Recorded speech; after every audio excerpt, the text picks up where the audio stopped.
Good evening, good evening. It's beginning to feel a little like Black Rock City temperatures here in Washington, D.C. How many of you have been to Burning Man? Let's see how many burners are in the room. Okay, everybody else, look at these people. They know something that you don't know. And I like to say that this exhibition will either inspire you to go to Burning Man or suggest otherwise. So anyhow, I'm Stephanie Siebisch. I have the pleasure of being the Margaret and Terry Stent Director of the Smithsonian American Art Museum, which includes the Renwick Gallery. You're in for a very special treat tonight. If you'll allow me a moment, I just want to acknowledge my predecessor, Betsy Brune, is in the room. There she is. And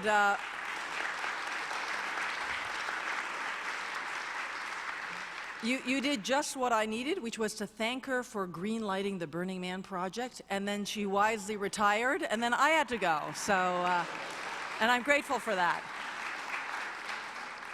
This has been a big project, so of course I need to thank some of our local partners. I've got Abby Kaufman in the room. She's with the Golden Triangle Business Improvement District.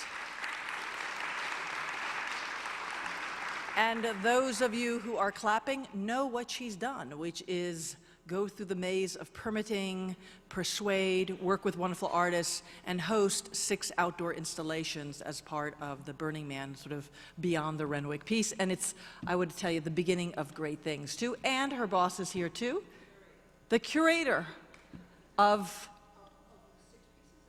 and they have a curator who worked on this project, too. Ask Abby for the details. She clearly knows them better than I do.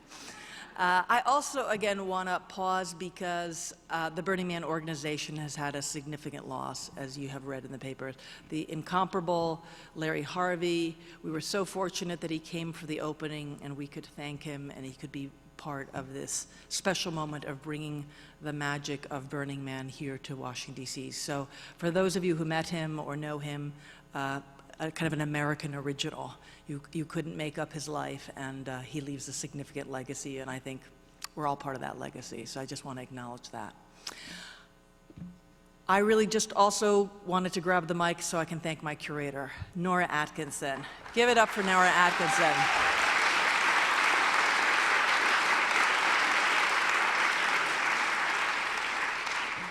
She put her heart and soul into this project, has worked so hard through, we had snow days, you must remember, and we had wind days, so we kind of tightened the schedule to get everything to look as spectacular. And negotiating and cajoling and approving and praising and guiding all these wonderful independent souls who we call artists was no small feat as well, too. So I'd love to tell you that we would have Burning Man up for a very, very long time, but believe it or not, 4 weeks have gone by, and we've had 110,000 visitors. Amazing.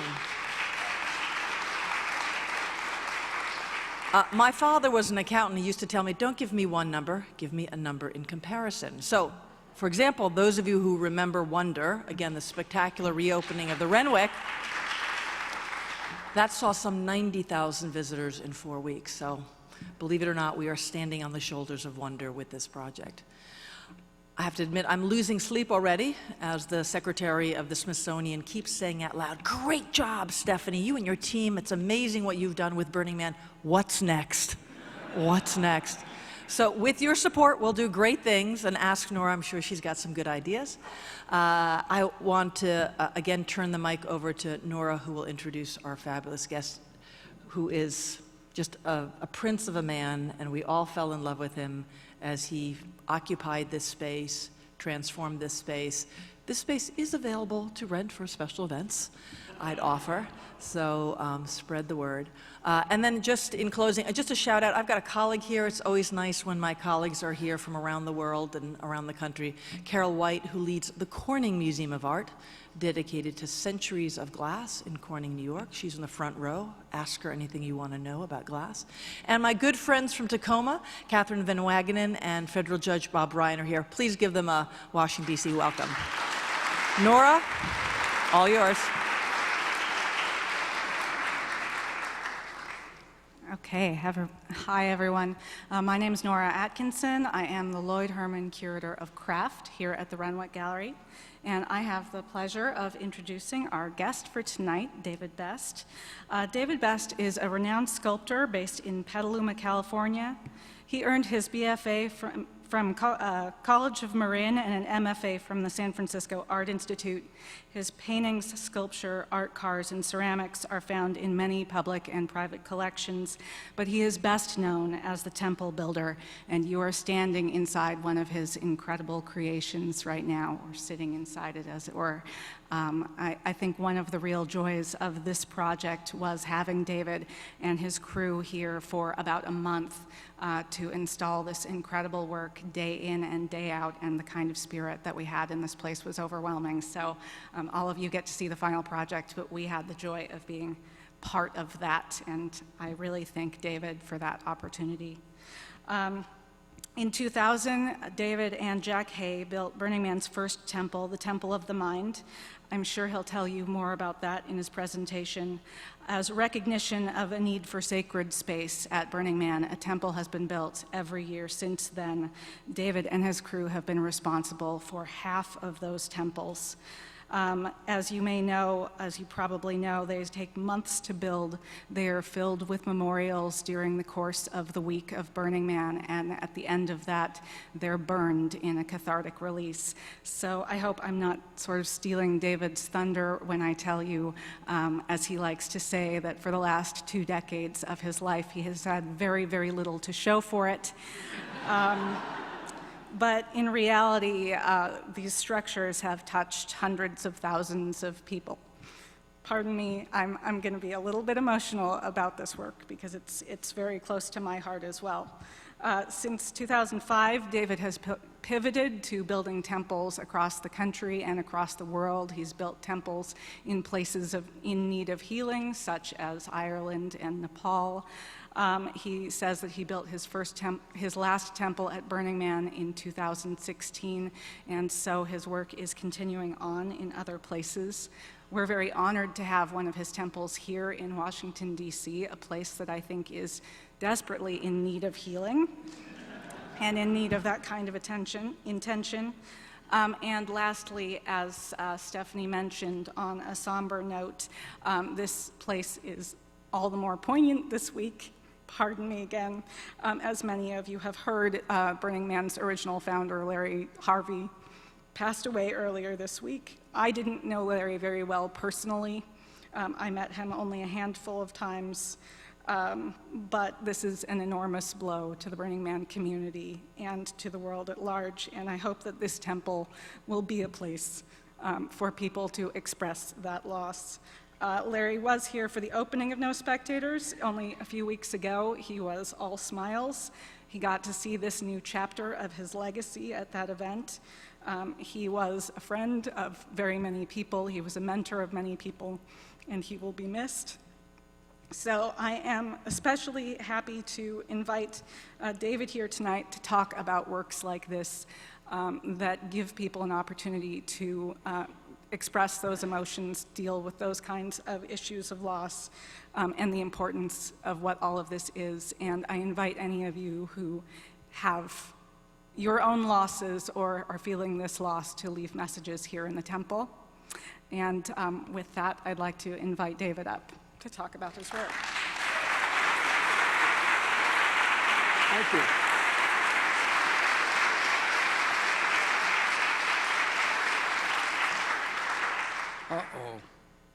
Uh-oh. Which button am I going to push? It's just going to be the forward arrow right there. Yeah, I know, it. it's hard. I'm glad you felt emotional, so I didn't have to do it. It's ironic that I'm building a temple, that I build temples for people who have lost someone, and then I lost someone. I've done a lot of different things. I did like 35 automobiles and 2.5 buses. The reason I did 2.5 buses is that when I started on a project, unknown to me, they got all this good material for me to do the project. And then they came up and said, oh, by the way, we volunteered you to do a bus. So I said, well, I'll make you a deal. I'll do half the bus and you pay for the other half.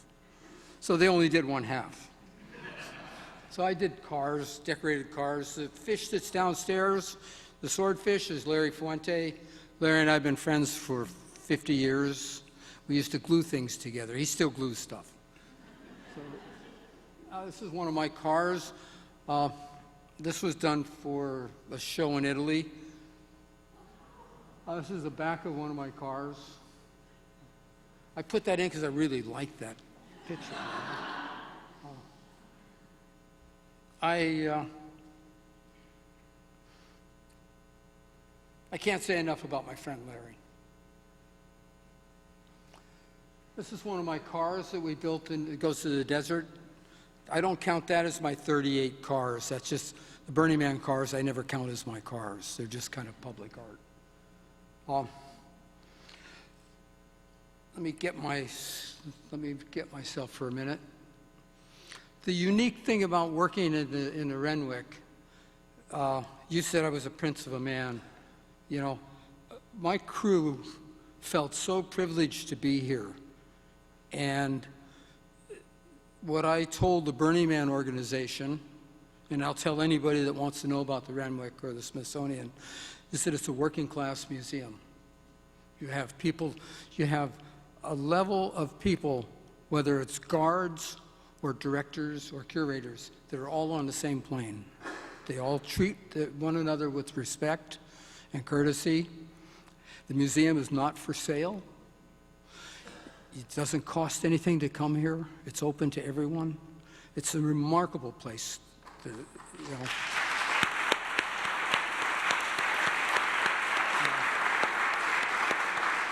And, you know, the generosity and the courtesy that you guys extended to myself and to my crew was, you know, incredible, lovely. We had such a good time working. I can't remember the young girl's name who had to leave. She's the guard. We were trying to remember her name. It's a hard name to remember, but I can remember the newborn baby's name is going to be Chase. So I told her I would say hello to her in front of all of you. So she's the security guard. Again, you know, what this museum offers you is that level of people, you know. So anyway, I wanted you guys to know how grateful I am to have been a part of this show. This is my car clean. This is a bus I made. This was for the World Wood Culture, and they wanted me to make a bus.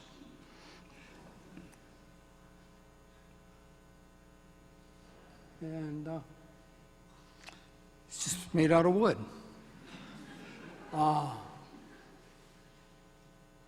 This is Jack Champion, my wife, me, Valerie, and Larry in Nepal. We had built a temple in Nepal, and Larry he'd never built a temple with me at all. And we'd kind of paralleled, you know, with what we were doing in the desert. And he kind of turned into a temple builder, you know. He went, I'm a temple builder now, you know. And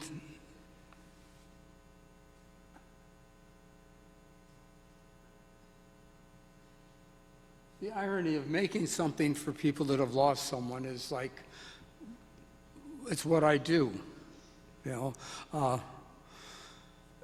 To celebrate, it's difficult because, you know, you make a place like this, and this is not exactly a temple space, and yet, you know, when we finished, I kind of thought, well, gee, we didn't do anything in here because it kind of looked like it belonged here, you know.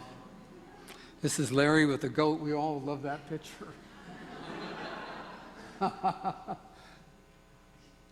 Celebrating someone's life, you know. Looks like we got...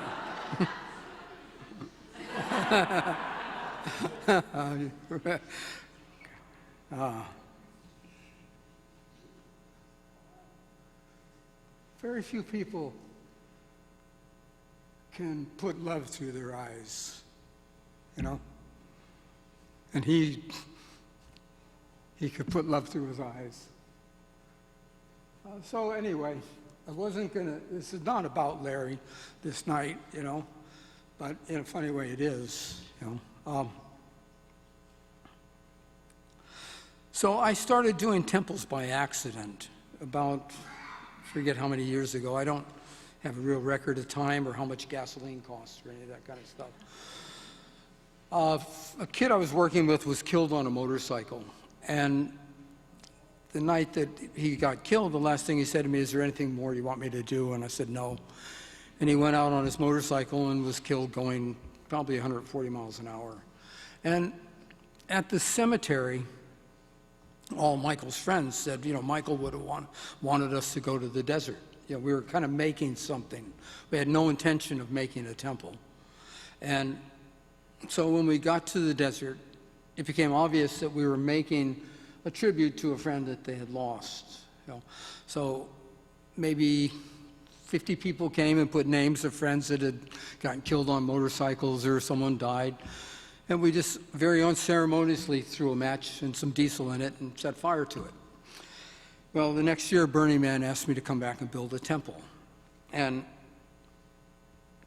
not being a Jew or a Catholic or a Buddhist, I thought, what would I dedicate a temple to? You know, and those of you that know, if you've taken your life, if you're a Jew, you can't be buried in a cemetery, or if you're a Catholic. And even now, without getting into a fight with anybody, the Catholic Church says, yeah, you can be buried in a cemetery, just don't say anything. Well, there's no fucking healing in that. You know, if you have to lie about your father taking his life, you know, it's still a lie. And I said, okay, I'll dedicate the temple to those people who have taken their life. And that year, when I built the temple, I didn't put a sign on it that said it's about someone taking their life, but maybe 500 people put names of people that had taken their life, and 10,000 people put names in it. And that was called the Temple of Tears. And, you know, it's like, my specialty is making people cry. And I said to Larry, I said, next year I want to do a comedy club, you know. And, you know, so I did the Temple of Joy. And the same thing happened. People came and addressed those losses, but they brought their parents' favorite joke, you know. Or those of you that are in the situation of being in a hospital with cancer, or somebody in a hospital room dying, you know, people bring posters and pictures, and there was a banner someone put over one of the altars. It was a picture of their father laying in a bed saying, "This hospital food tastes like cat." You know, and they put it in, and the poems and the things and celebrating. And I think, you know, when a friend of mine, one of the people put a thing in there, I hope I'm not going to turn this into a downer. When you're taking care of somebody who's dying and you give them morphine, you end up feeling like you're poisoning them, okay? And this person came up to me and he said, you know, I poisoned my mother. And no, he didn't, you know. He was relieving pain, you know. And that person, you know, I think of some of the people that were healed by the presence of the temple, that was a person who had to address that and come to grips with it and found, you know, okay, this is part of the process, you know. All the time, you know, with the temples and with this building here, people are writing, you know, I like turtles, or, you know, I was in Washington or something. And then every so often you go right underneath the surface of it and you see, I can't remember her name, Flora, who came here and put her son's name and her husband's name in here. It was the first people to put something in here. And, you know, if someone says I was in Washington, D.C., that's fine. She put her son's name in there. And again, what a privilege to meet somebody like that woman who, I don't know if any of you know her, but, you know, she spends a lot of her money supporting homeless causes and AIDS causes. You know, so what more holiness can come into this place than that, right? You know. So this temple was early temples were made out of scrap plywood from a toy factory that made dinosaur parts. And I would go to their garbage cans and get this scrap and put it together. And I mean, now, God, it just breaks my heart to see this. I mean, there's thousands and thousands of dollars worth of plywood that I used to be able to get for nothing. Now, and you can't get it anymore, which I guess is a good sign, you know. This is an interesting thing. I like this piece and put this one in here. That ornate thing on the front that kind of looks like a bird or something was done by an older man, probably now I'm as old as he was, maybe. He might have been a little older. He was a cartoonist for Mad Magazine, and he came and was going to work on the temple. And so that's not my style, to put the eagle kind of thing on there, you know. And I turned around and I looked at it, and I went, oh, yes, yeah. And he came up to me crying. He said, you know, I've wrecked your project. I'm sorry, you know. And it took me a long time, I mean, like several hours of walking around with him to talk him off the edge of him thinking he had done something wrong with my work. It's a collaboration. This type of thing, this building here that we worked on, is a collaboration by myself and a team.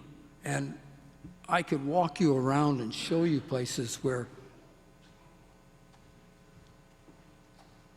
this person's idea wasn't mine, okay? And I looked at it and went, oh, that's great. You know, we'll make it work. You know, a collaboration, you know, you have to layer things. In this building, and my work in particular, when I work with teams or with the public, is to empower other people to be creative. You know, this is not about me. This is about 25 or 30 or 40 people that have built this, and there's hundreds that have worked with me to develop this concept. It's not just my idea, you know. And I think, you know, I was talking to two people when I first came in here, and they were doing a sound check. And these two innocent people were sitting here, and I was doing a sound check, and I was talking at them and telling them what to do with their life, you know. And they said, well, you know, they said they were old, and I said, well, you know, and it was really inspirational for me to talk to you guys, because one, I told them about a story about a young kid who was parking my car, and he was an artist. Or he saw I was an artist because I had some sketchbooks in my car. And I asked him what he did. He said, well, I'm going to be an artist. And I said, it's so important. And I told these two people here, I said, it's so important for that kid. I said, the whole universe is balanced on his decision to create. It's not about Jeff Koons or Damien Hirst. It's about the kid that's parking cars, that's trying to do art. The whole balance of the universe is on that, and it's that important that someone does something. And I told these two people, I said, well, you know, they said, well, where do you get your material?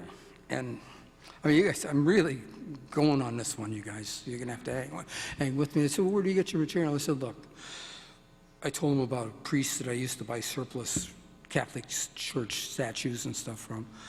But I said, the surplus material that we have so much material. What we have a surplus in our society right now is people. And I said, you know, you guys go home and make something out of one of the homeless people in your neighborhood, you know.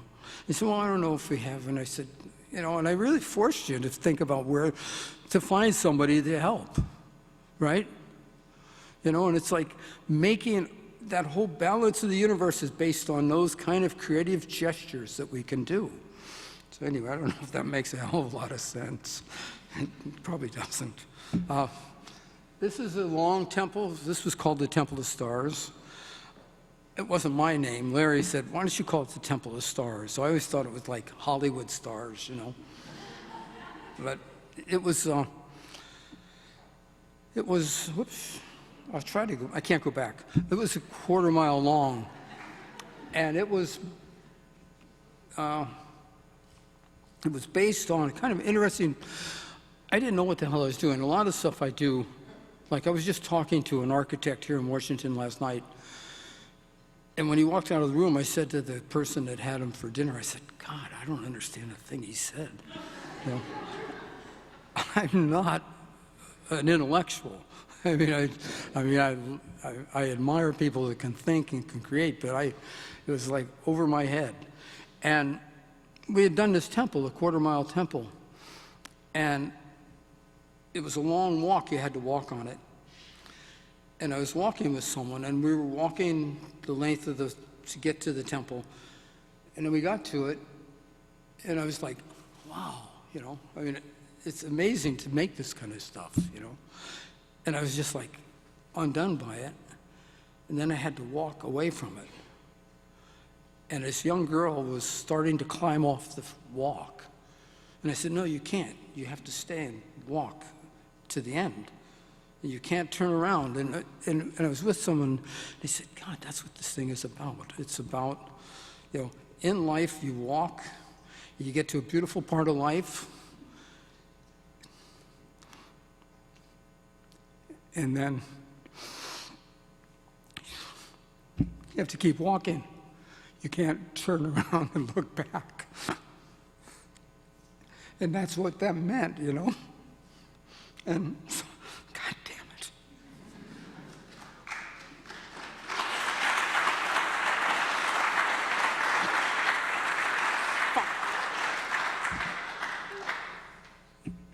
I have a lot of people cry, and I hold them, and here I am fucking doing it.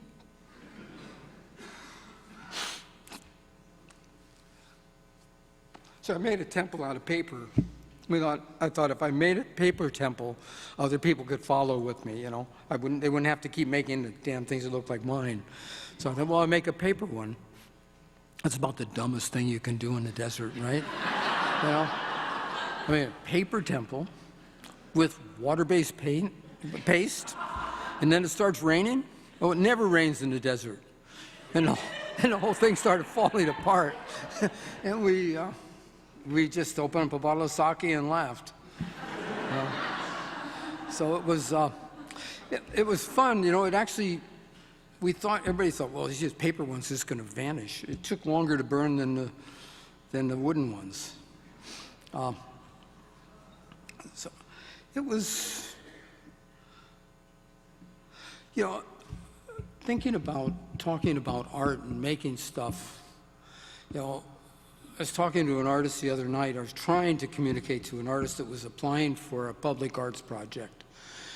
And the community was not liking this guy's work.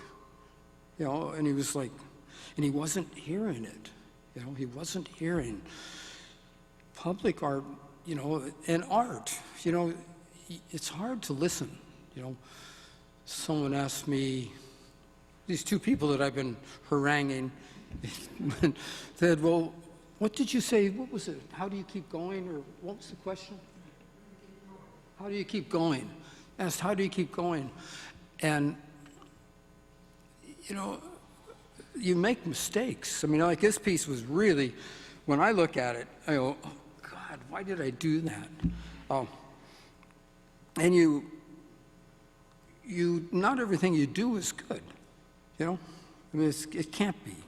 You know, you have to have that stuff that flops. And I tried to get this guy to understand that the audience was saying it doesn't work. Pay attention to it. You know, I mean, it's like, it's difficult when you're an artist. You think everything you do is good, right? And some stuff really stinks, and you have to face it. You know. I mean, I love everything I do, don't get me wrong, but it's not all good. This, again, you know, this one, the reason I did this one is I ran out of material. The toy factory had dried up. You know? And if you look closely, the material I got from a company that makes amplifiers, okay? Like rock and roll amplifiers and speakers. And in fact,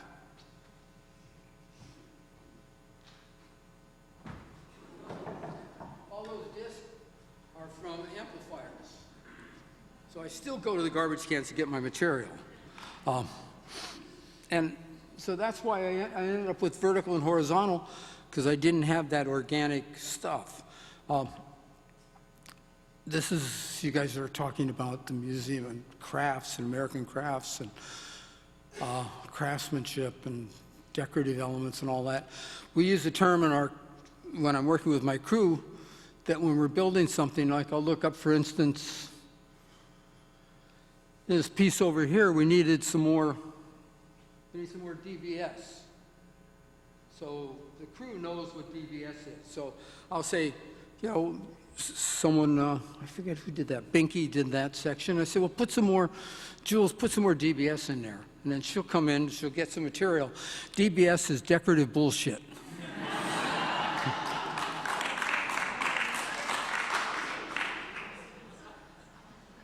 I mean, you know, don't tell anybody I said that. My father was an artist, a cartoonist, and he taught my brother and I how to draw from the time we were little kids. We saw drawing was considered as, I don't want to say sacred, but it was something very important in our home. This was, I don't know what any of these are. Some of them I forget, you know. The joy of building is the process is what I enjoy so much out of making these. Now, I've worked with people that have never had any skill level at all. And I particularly like working with people that aren't artists. You know, it's a little harder when you're working with, look at those guys. God.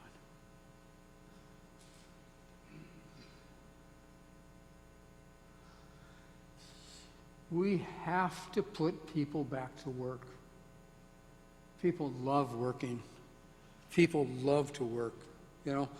We've got to give people the opportunity to create, you know. I mean, what this museum can do, you know, you're asking about what's the next show. You should create a show to help other people. You should get the people on the street and make a show of homeless or something. You should create, your next opportunity for this show is to follow this bullshit of spiritual stuff with bringing in, I mean, you know, you didn't ask me, but, you know, I mean, you didn't ask me. But you should do something for someone else. Do something for someone else. In our society, in our time, you guys could make a museum that would fucking put the government to shame.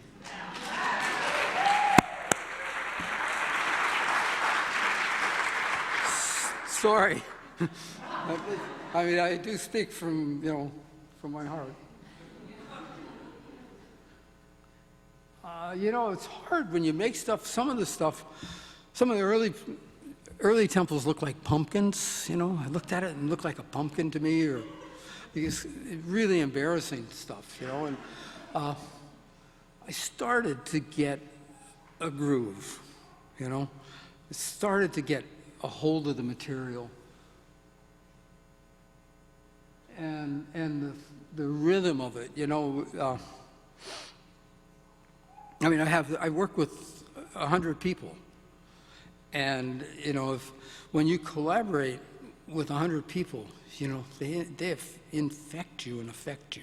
You know, I mean, it's like stuff that I wouldn't have even thought of. They do, you know? And if you pay attention in a collaboration, you get so much. You know, I mean, it's like I could walk through this room with you guys and show you where other people have made this thing work. You know. All these mosaics and stuff that you're seeing on the walls and stuff, they all put their signature on it. The temples are always, you know, they seem to be a place. I think the reason they work is they're not perfect.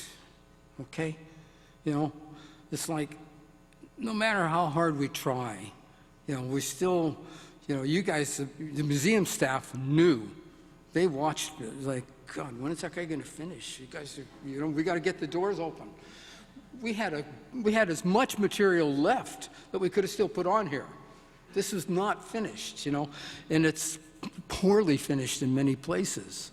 But that's what makes it so important, And I was going to talk to this architect last night because he does really nice stuff.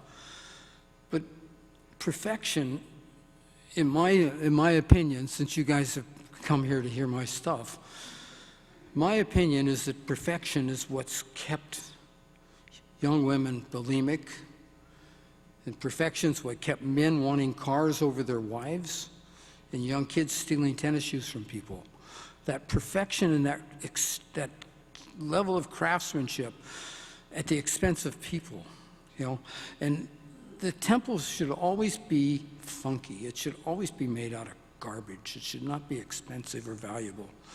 People should be valuable. People should come in here and feel better about themselves, You guys agree with me? Wow. Boy, I mean, this is the best audience I've ever had. I'll tell you. I swear to you, Maggie, they got that one. Thank you. I feel that way. I really feel that way. I think if, we're in a society where I was in Detroit and we were going to do a project, and I don't know what my timing is, but I'll try to speed up. But I had talked to the people in Detroit. Larry and I had gone to Detroit to do a lecture, and at the end of the night, the Burners all said, "Hey, come on to our bar." We had been in like a nice museum environment, and he said, "I don't want to go. Come on, Larry, let's go." So we went, and I don't drink, but at the time I did drink a little.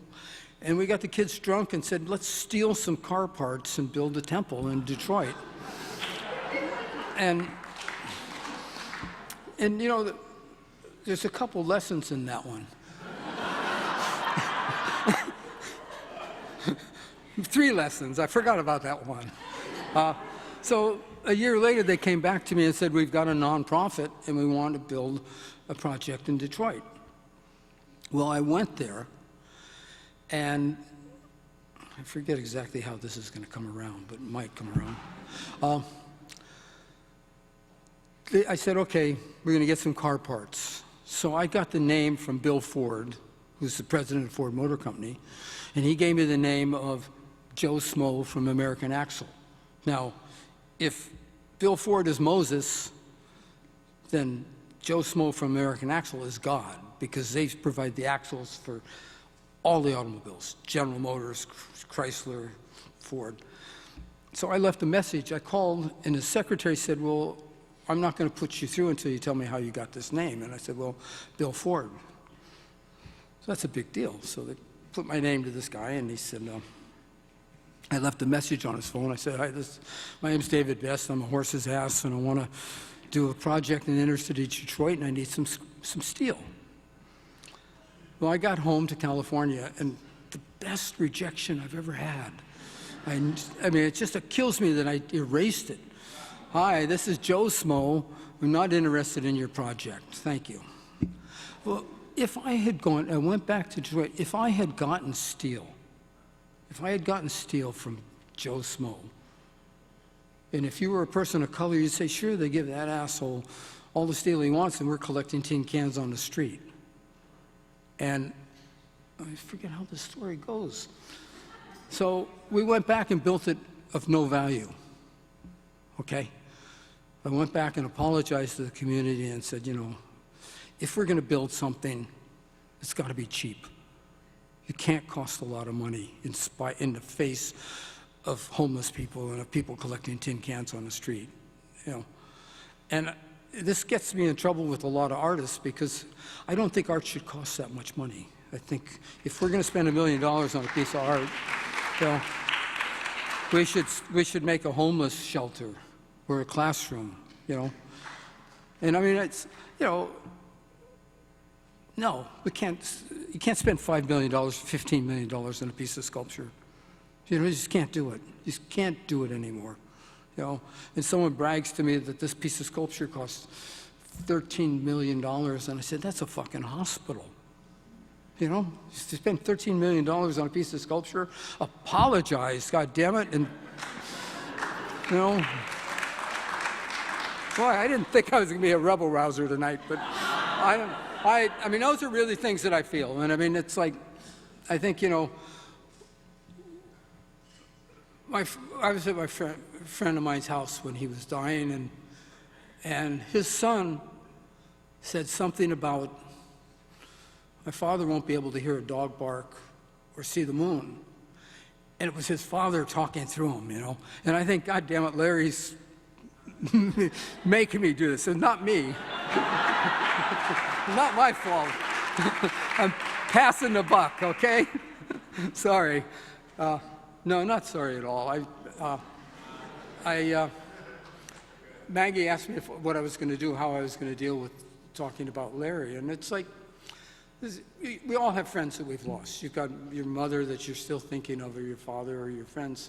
We just keep people alive, you know. We just keep all those things that these people have all taught us. You know, our parents and our brothers and our sisters. And a young girl that said to her, she said, my father doesn't care about me. And I said, well, call me up. I'll be your father. You know, the hell with it, you know. Find someone to, you know, get those person in your homeless in your neighborhood and do something for them. So as a drawing, oh God, I don't want to tell you that looks like a lawnmower with a spark plug on top, but it does. I don't care, you know. It sure does to me. This is one of those kind of artistic photographs that people do where they put a screen on it or something, but I like the look of it. You know, so I kind of, huh? It's pretty. That's Maggie and I.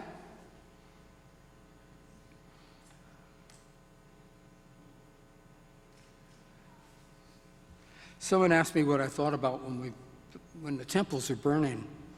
And I said, all I ever do is sit next to my wife and think about my wife. You know? That's the truth, you know. This was funny. God, don't go to a junkyard and get a piece of curved steel and think you're going to make a temple out of it. Because all your crew is going, how can we make a temple out of that? So we ended up having to figure out how I had this shape that I liked. Then we had to figure it out. And God, it's a pretty building. Things that happen when you make stuff that were accidents, okay? I wish that I was in control of all of it, you know? But the circles in those patterns, I had no idea what they were going to do. And they became this pretty kind of thing in there, you know? But the ribs, we had to figure out how to make the ribs. For those of you that want, oh, I know what I was trying to say about the craftsmanship and that whole story about Detroit is, you know, perfection is not, you know, can't be the only thing we look for in terms of craftsmanship, you know. Craftsmanship is integrity too, you know. So this is with a bunch of people. You know, you guys were afraid, and I was fearful of this place ending up looking like that. But that's what it can end up looking like, and it's okay, you know. You know, if your guards, the security people were going, gee, I don't know how I'm going to keep people from writing on the wall. But, you know, it's more important that those people that have lost their brothers or sisters or that can come in here and write on the wall. You know, I mean, I'm not trying to violate your guys' building or your space, but I think in the end, you know, especially now that you're going to do that homeless show, that this will inspire you. This will inspire you for your next show, okay? And if you held it, I guess, if you held it back and said, no, you can't touch it, then you wouldn't be able to go to that homeless show. But the fact that you keep this open for those people, you guys are going to become stupid temple builders. You know? So this was so we were trying to figure out how we could assemble this dome in the desert, okay? So those are, I don't know how much they weigh, but they weighed a lot. So we're trying to figure out how we could put them together. You know, if you try putting two together, how do you, So I said, well, let's make a scaffold that goes inside it, and then we can lean it up against those, and then we'll take that scaffold and we'll take a forklift and pull one out, lower it, pull another one out, lower it, once it's assembled as a structure. And then we take that thing and put it on the top. So it becomes, you know, it's like junk, found object stuff. You know, you just take, oh, what are we going to do with this thing? Well, we'll put it on top there, you know. So I think the approach is to always, I don't know what the approach is. Is there some more of the people? God. So, Paul Walker's in a wheelchair. He came up to me 7 or 8 years ago to work on the project. And he's worked on, I don't know how many, seven, 8 projects with us. Went to Washington, or to London with me and worked on a project. He kind of made our crew sacred. You know, I'm not advocating that you go out and find somebody in a wheelchair and bring them on your crew, but it's not a bad idea. You know, his humility, you know, when none of us in the crew could ever say we're tired, you know, because he would still be in his goddamn chair working, you know. So I think there's an importance of selecting your team, you know, that way. You know, you have, you know, again, it's a perfection thing, you know. If you have somebody that can, you know, I brought someone on the crew once. I mean, this is another tearjerker one, but it's, and I'm probably not supposed to tell it all the time, but I'm fond of it. A person called us up when we're getting ready to develop a team, right? A person called up and said, or emailed us, you know, in the computer world, said, Maggie and I, in the morning, I get up and make a pot of tea for Maggie, and then we call Bill, and he's in San Francisco, and we go over the day's news, you know, the Renwick wants this or that, and this person was calling up and said, I want to work on the temple crew. I'm overweight. I can't work for more than a half an hour, and I have no skills. Maggie, you call her and tell her she won't work. Bullshit, you call her, it's your project. Bill, you call her and tell her it won't work. Bullshit, it's your project, you call her. Well, none of us had the nerve to call this person up and say, you know, it's not going to work. So the person arrives in California. It's not for this, not for the Renwick, but another temple. The person arrives and would go up to people and say, gee, you know, David hugs everybody, but he doesn't seem to be saying hello to me very much. And I wasn't intentionally not being friendly, but I wanted the person to realize how much work it would be to work on the project. And sure enough, we're in the desert, and she comes up to me and says, we're in line. Maggie, my wife, yes, I didn't say that. Maggie is my wife, does the food for everybody. So we're in line getting ready for breakfast or lunch, and this woman comes up to me and says, you know, I want to thank you for letting me be on the temple crew. It's really important to me. It has a special reason. And I'm like, you know, you know my behavior by now. Why did you want, no, I'll tell you later. No, I got to know now, you know. And she said, all right. She said, and again, this is part of our society in our time. She said, when I was a young girl, my father molested me, and I became obese to protect myself.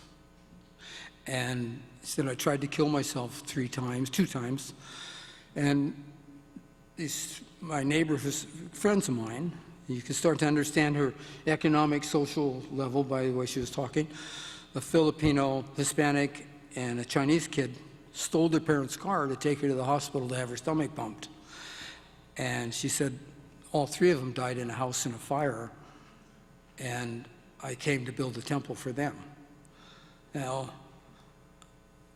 that half hour that person, again, talking to an architect that talks about making spiritual places, that wouldn't have worked without her. That half hour that she put into the temple is what made it sacred. Not, I can work 50 hours a week, but that half hour that person put in is what made it sacred. And I'm not expecting everybody in this room to build temples, but if you're looking for a way to make something sacred, that's it right there. That person that put that half hour in there, God, she lost 3 friends and came in to build for it. And she'd been molested as a child. And that's what made the temple glow, And this place here doesn't have a lot of that stuff in it, except that Jules had just finished a double mastectomy and gave a big collage for her to draw on. And she would take the panels home, all around here, there's these mosaic panels. She would take them home and watch television while she was recovering. And she had asked her doctor before she got the mastectomy, she said, will I be able to go to the Smithsonian? So she got the surgery and then did this rapid recovery so she could come here. So some of these panels, if you look at them, they look like a mandala, but if you've had a mastectomy, you realize that they're an x-ray of a breast, And that was really neat. There's another one up here somewhere, one of the mosaics, it says, fuck drugs. You can't see it. I think you have to turn upside down, but the pattern says, fuck drugs, someone OD'd. I'm sorry to tell you that one, but you guys will be all trying to find it. I see it. I don't know where the hell it is. I swear I don't. But I know it's in there, right? I really, really, really, really love what I get to do, And, you're going to have, I don't know who those guys are, that's Robin Williams. That was the year Robin took his life. Killed himself, took his life, committed suicide. In this room, you've got somebody here, God, I don't know. I do not want you guys to raise your hands on this one, but I know that there's at least 40 of you who have had somebody who's taken their life, and maybe even 50. And I walk around the temple, and I say it's not your fault when we get ready to burn it. And people go, oh, F you, man, just burn it. Or what do you mean it's not my fault? Whose fault is it? It's your fault. Or, there's wisecracks or something. And I still walk around, this woman rushed up to me and she says, what do you mean it's not my fault? And I said, and this is the uniqueness about the desert, and I think we can bring that desert thing out here if we figure out how to do it. I said, look, if your son took his life, there's only so much you can do, and then it was his decision. And she said, my son killed himself a week ago, and I found his ticket, and I wanted to find out what he was looking for. And she walked around the circle with me while I told other people it was not their fault. And the reason I was able to say to that woman, if your son took his life, is because we used to be animals. We used to smell one another. We used to be able to look at one another and say, how are you feeling, or what's going on, or, if you need a drink, you need a cup of coffee, you want someone to talk to. And then we put on clothes, and we put on perfume, and we did all kinds of things to keep people from knowing what's going on with us. We hide from that. And it's okay. Not everybody, come on, leave me alone, man. I don't want to fucking talk to you, David. Okay, that's fine. we take the chance of talking to someone. You know, this man asked me, what did you, the other question, these are the most inspirational people in the room. What was the other thing you said to me? Was it you or you that said, what do you do about mistakes? What did you say about mistakes? Oh, come on. You blew my whole thing. Come on. You said something about how do you handle mistakes? Something like that, right? Now let's see if I can remember what the hell we were just talking about. Okay, here it is. You can go up to someone and say, you can be on a train with someone or in a car and say, you look at someone and they've got some sadness on them, you say, what happened? Did you lose your brother or your father? And the most that can happen is you can make a fool of yourself by asking the wrong question, you know? I mean, I know now not to ask a woman that looks like she's pregnant if she's pregnant. I know that one, unless it's really clear that she's pregnant, okay? But, you know, you can take the chance of asking someone, you know, who did you lose recently? You know, that's an easy one for you guys to do.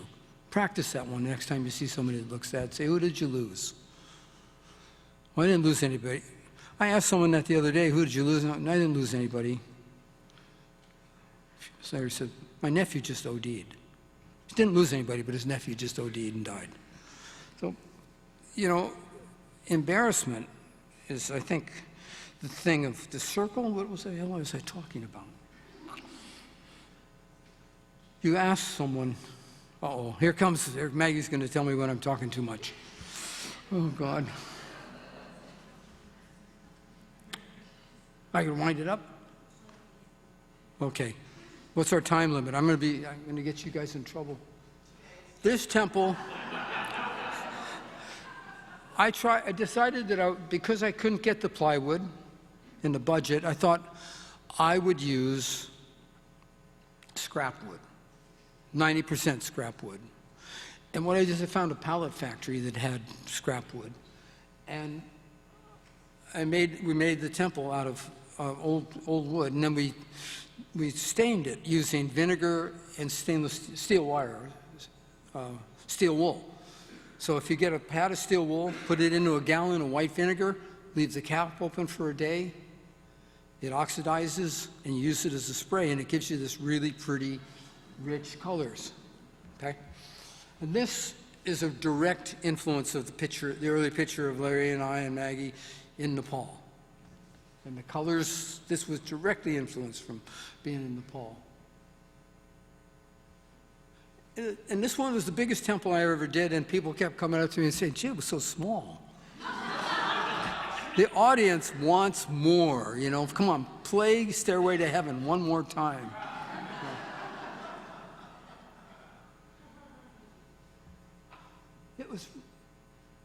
It really looked old. It was old. It was old. An old person made it.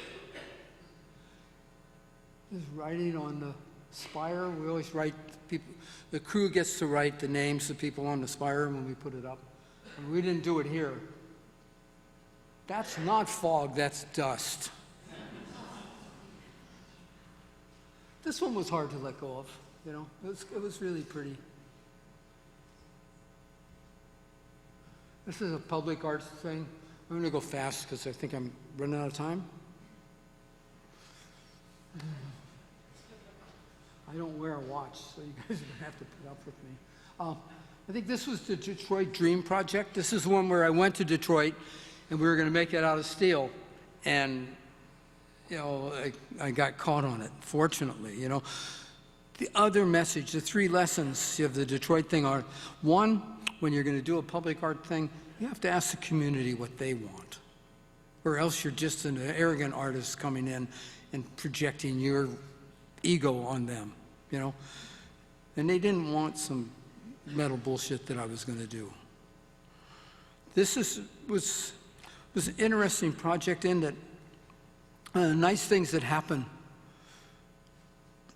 Oh, God, now Meg's up in front. I hope I'm not going to run out of time.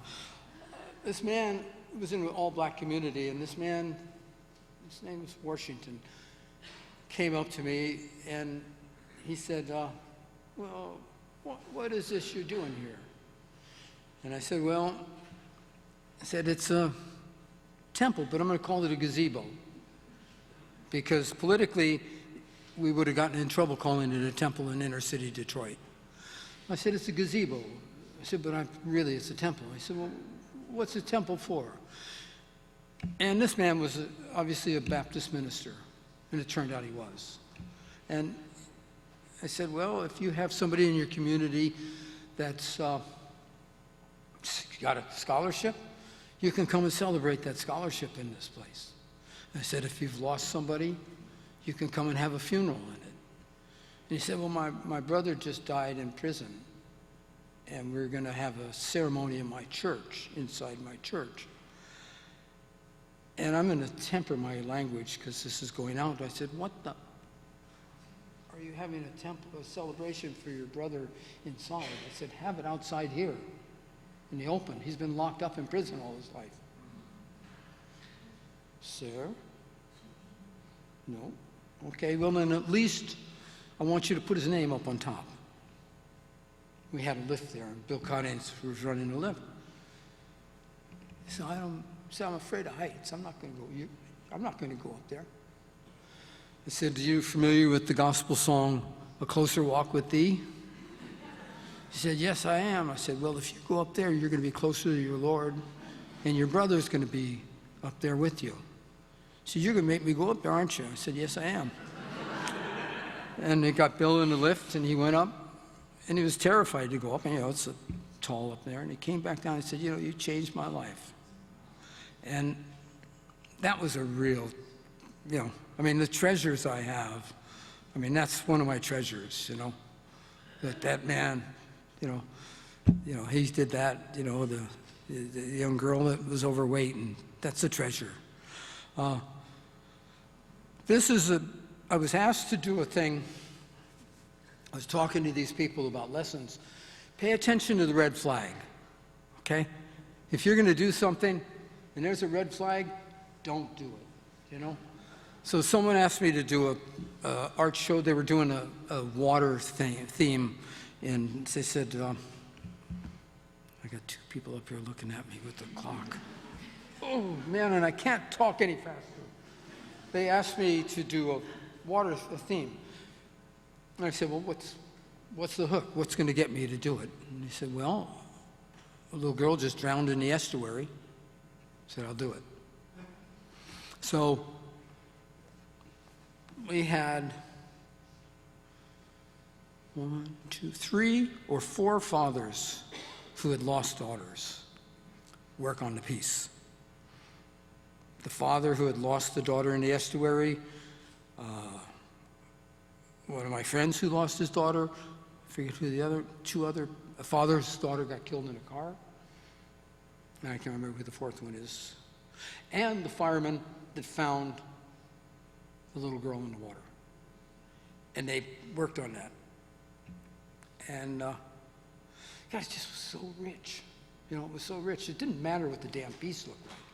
It was the richness of those people working together, I hate this piece. Oh, this was a drawing. This was a steel piece. Like I said, not everything I do is okay. That one's, I hate that piece. Click. It's the inside of it. This is a train station, a public arts thing.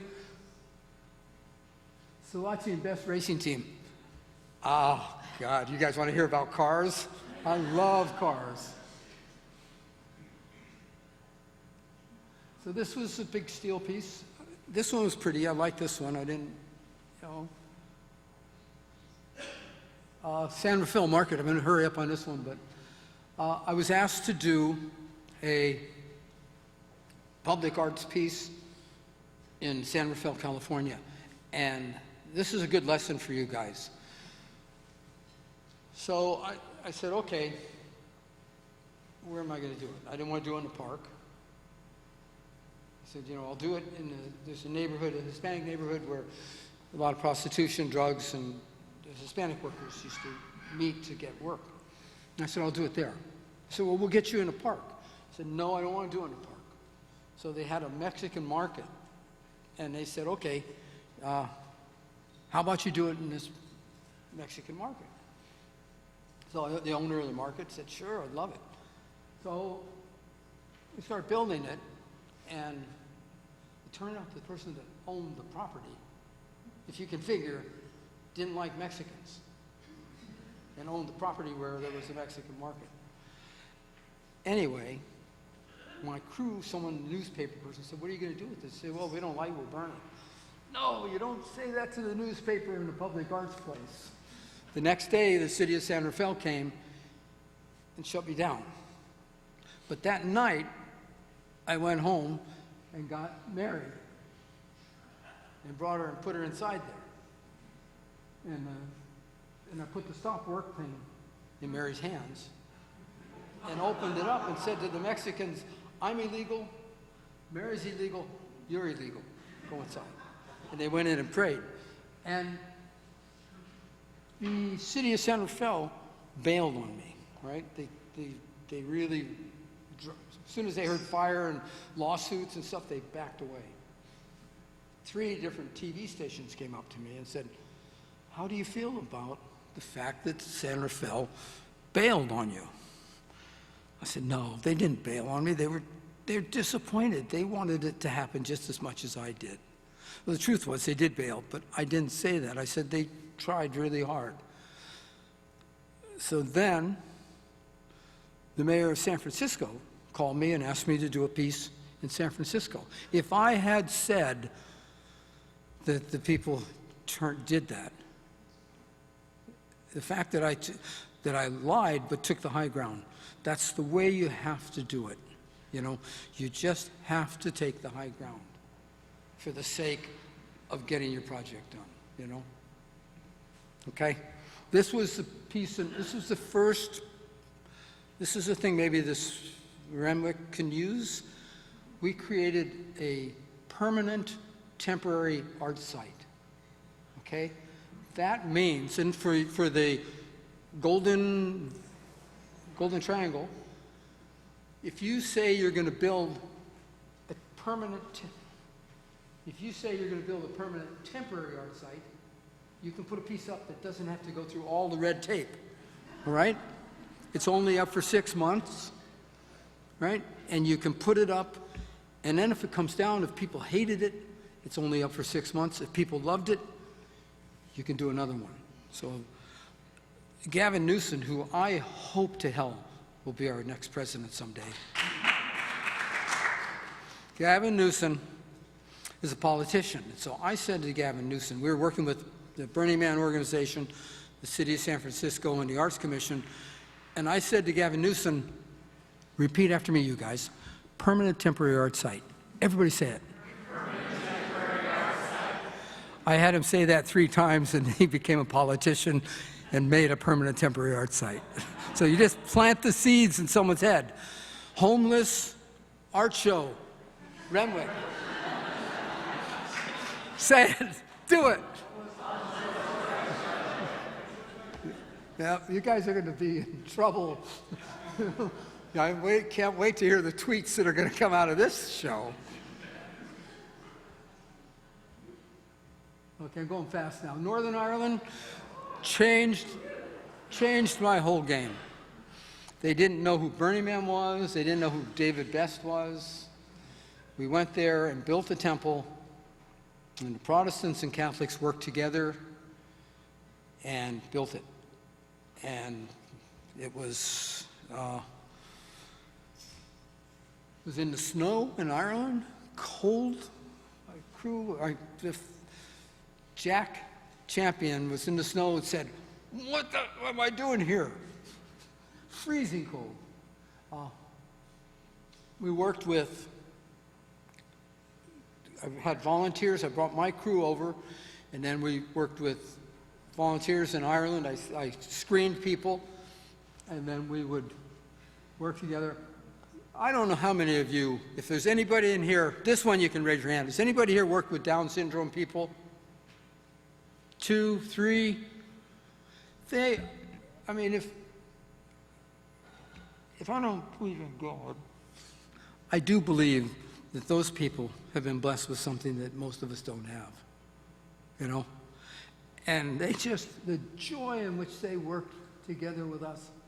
These 2 girls came, and everybody's serious, you know, because they're going to light the temple, you know, and they're all coming up and like this, you know, with some kind of religious seriousness. And the 2 Down syndrome girls, because they travel, they have a partner. They got up there, and they had the torches, and they went, "Let's party!" I mean, they were full of life, you know. Saturday, the Catholic priest and a Protestant minister, it sounds like a joke, but it was in a way. They came up to me and said, no one is going to come to this project. You're in a contested neighborhood, you know, IRA territory, Catholic. You're not going to get, no one's going to come. And I said to them, I said, you don't bring a holy man to a blank church, park. They wanted me to do it in a park, in a clean, safe place. I said, no, go where you need it.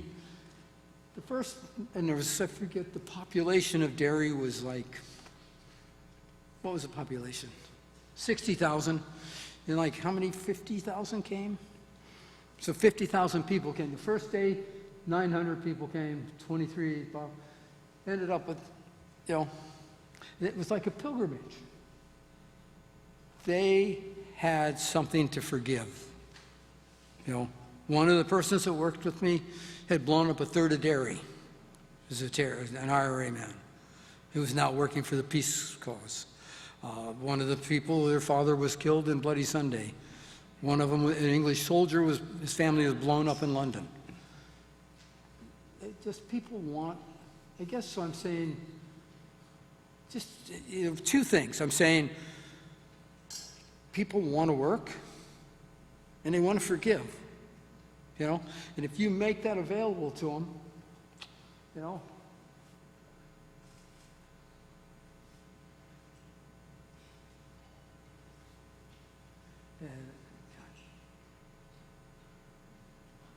and had the crew, I have to say this, I had 4 people paid, right, to keep it politically correct, because there's unemployed. I had 4 carpenters who had been out of work, and one of them would go, David, I'm not going to work with you. This thick as a brick Irishman. You know, I just couldn't, I'm leaving now. And then I had a hippie, mellow one, and, you know, but he was the greatest. I mean, he got so much from working with us.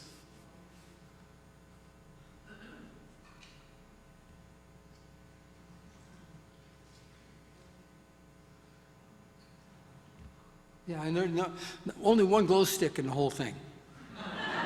Only one. I have to hurry up. Okay. This is Renwick. You guys saw the Renwick. You're in the Renwick. You're in the Renwick, okay? There's 500,000 pieces of wood. I mean, we sorted through piles of junk.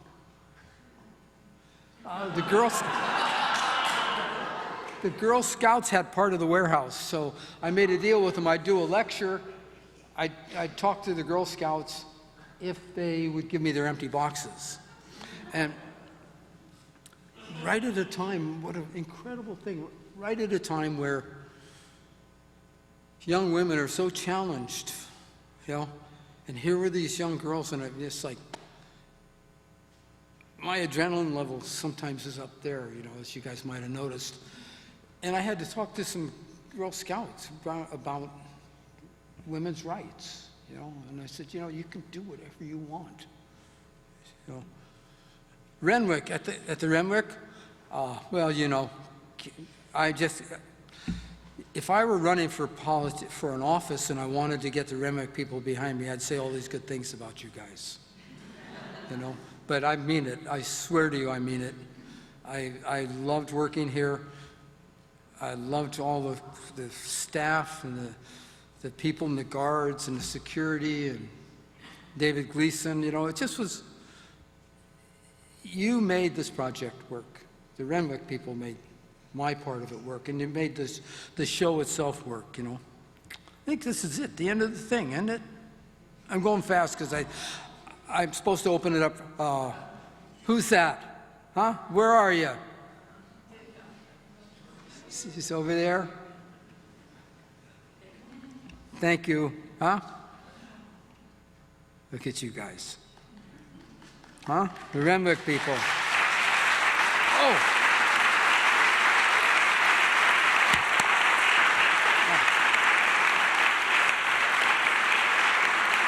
Thank you very much. Thank you. It's open. I think we're running out of time, but I'm going to open up for... We have a few minutes for Q&A. If you raise your hand, my colleague or I will grab send the microphone to you. I'll come to you right here. What's next for you internationally? What did you say? What's next for you internationally? Can I tell them what I want? Someone's applying for a grant to do something in Burlington, in Florida, with the kids that were killed. So I'm hoping. I got my fingers crossed that we can get something going there. That's one. I think I'd like to do Belfast, Northern Ireland, again. I'm up for grabs, you know. I'm really up for grabs. I think I'd like to be an advisor on the next show for the Renwick when you guys do your homeless thing.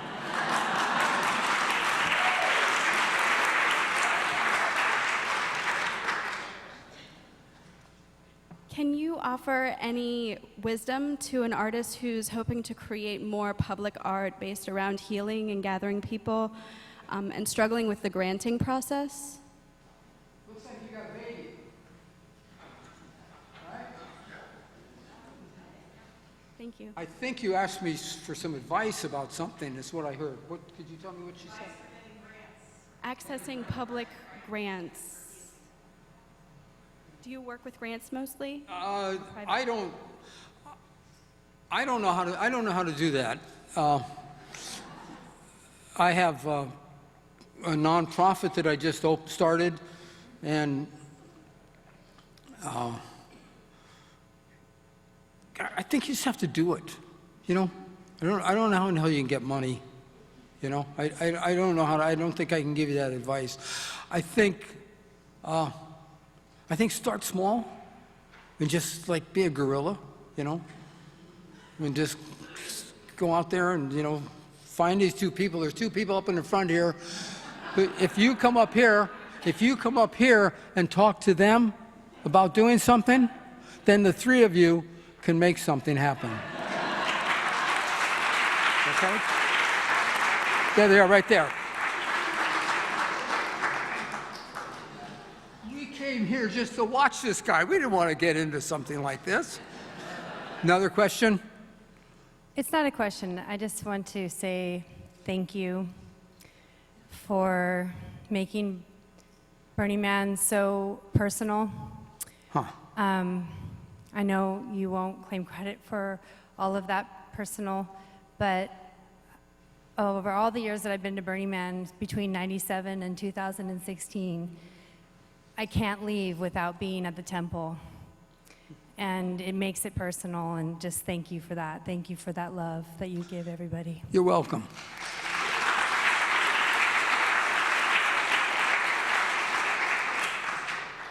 These guys are going to do something, these three people right here. Another question? Can I join them? I want to thank you. No, thank you. Stop, we're gonna, No. This is like the No. Jack Nicholson movie. I was really nervous when you began because you said that the person who introduced you, the woman who introduced you, was emotional, so you didn't have to. And I was like, oh no, I want you to be emotional, and so I'm so glad that you were. And I'm also very profoundly grateful that you talked so much about suicide, because every time I hear Burning Man, which I've never been to, I always think of self-immolators. A lot of people have taken their own life for political causes that we as a society tend to ignore. A gentleman, John Cascandando, took his life at the mall a couple of years ago, was largely ignored. David Levy Gregory Levy killed himself during the first attack on Iraq, was largely ignored. In contrast, in other societies, when people have taken their own lives, whether in Tunisia or Vietnam, they get paid attention to. And I think that something profound is lost in that. And I think that you, with the ironic name to me of a Burning Man and with a temple like this dedicated to sorrow, actually are reaching for that, however intentionally or unintentionally. I guess that's my question. Is there an intentionality there? When Larry died, I wanted to look at Donald Duck, okay? I don't like hard, painful things. So I would have loved to see Donald Duck. Next.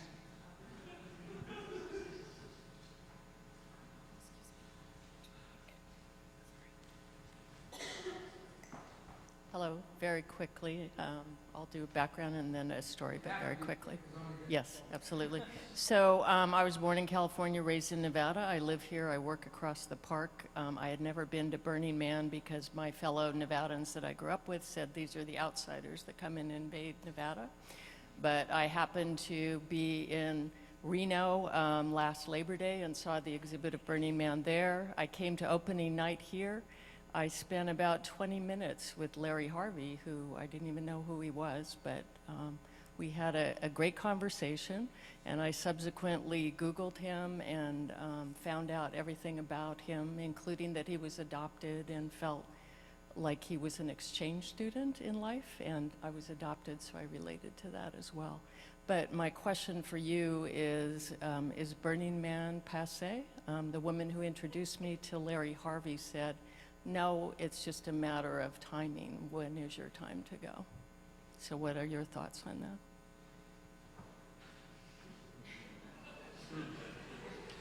That's a tough one. No.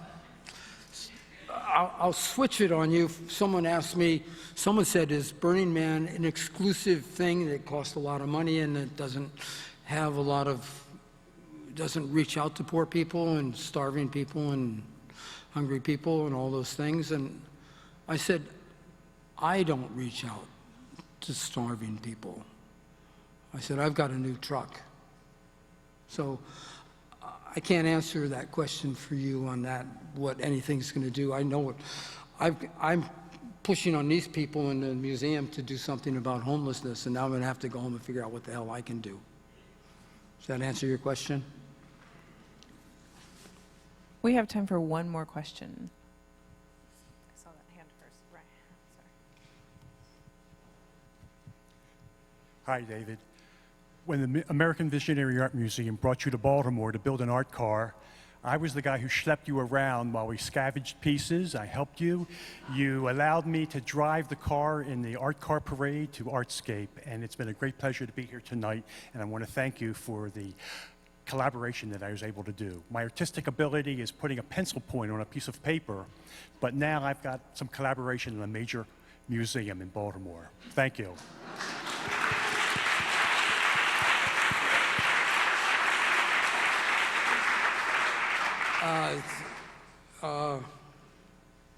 You have no idea what it feels like to be on this side of the thing, you know, and the gratitude and the appreciation. You know, I don't know where in the hell to go with it. I'm just, you know, it's like, you know? I mean, I'm not false humility. I just like, thank you. Yeah. So now, next question. No more questions. I'm going to be here. I think the museum has to start taking the chairs out or something, so I think they're desperate. They have a contract to get out of here at a certain time. But you can talk to me outside or something, you know, I'm here. But sorry, I have to I think I should be gracious enough to cut it off. Damn it. Thank you, guys.